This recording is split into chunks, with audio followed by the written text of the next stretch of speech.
বাংলাদেশে উপদেষ্টার বড়ই অভাব। এখন যে উপদেষ্টা আছে উনি ইংরেজিতে কথা বলতে পারেন না, উনি বাংলায় কথা বলেন। বাংলাদেশের হালাত এইরকমই হয়েছে। আমার মনে হয় রিকশাওয়ালা দিয়ে দেশ চালানো অনেক ভালো।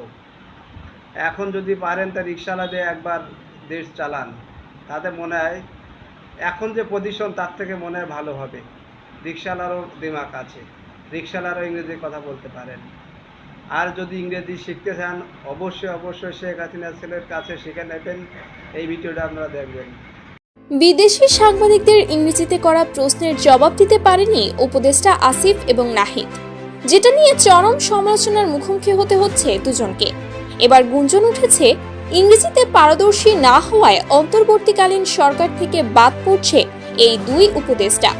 এদিকে সোশ্যাল মিডিয়ায়ও তাদেরকে নিয়ে হাই লেভেলের হাসাহাসি হচ্ছে, যে কারণে সমালোচনার মুখোমুখি হচ্ছে অন্তর্বর্তীকালীন সরকার।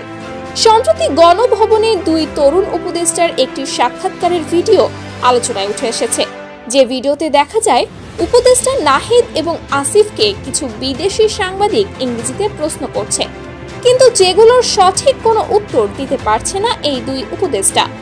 ইংরেজিতে উত্তর দিতে ব্যর্থ হলে পরবর্তীতে তাদেরকে উত্তরগুলো বাংলাতে দিতে দেখা যায়, যে ভিডিওটি সোশ্যাল মিডিয়ায় ভাইরাল হলে জন্ম নেয় নানা আলোচনা এবং সমালোচনা।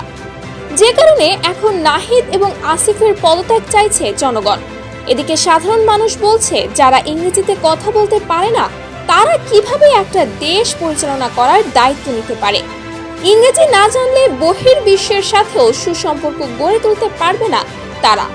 এছাড়াও একটা রাষ্ট্রের সর্বোচ্চ চেয়ারে বসে যদি কেউ ইংরেজিতে কথা বলতে না পারে, তাহলে সেটা দেশ এবং জাতির জন্য চরম লজ্জাজনক। শেখ হাসিনা সরকারের পতনের পর গঠিত হয়েছিল অন্তর্বর্তীকালীন সরকার। ডক্টর ইউনূসকে প্রধান উপদেষ্টা করে গঠিত এই সরকারের জায়গা হয়েছিল তরুণ এই দুই যুবকের। দেশের মানুষও তাদেরকে নিয়ে বড় স্বপ্ন দেখেছে এতদিন। তবে ইংরেজিতে কিছু প্রশ্নের উত্তর দিতে না পারায় তীব্র তাচ্ছিল্যের শিকার হচ্ছে এই আসিফ নাহিদ।